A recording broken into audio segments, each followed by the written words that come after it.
દુષ્કર્મની ઘટનાઓ વધી રહી છે અને આ વધતી દુષ્કર્મની ઘટનાઓને લઈ એનએસયુઆઈએ વિરોધ કર્યો છે।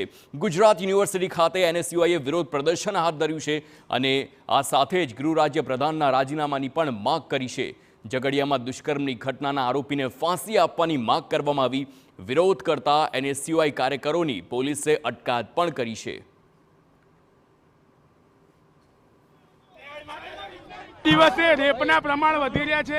ગૃહમંત્રી વાતો કરે છે મોટી મોટી કે અમે કોઈ પણ આરોપીને બક્ષવા માંગતા નથી, પરંતુ છેલ્લા 1 વર્ષની અંદર 695 કરતા પણ વધારે માસૂમ બાળકીઓ પર અત્યાચાર થાય છે અને તેમના રેપ થાય છે।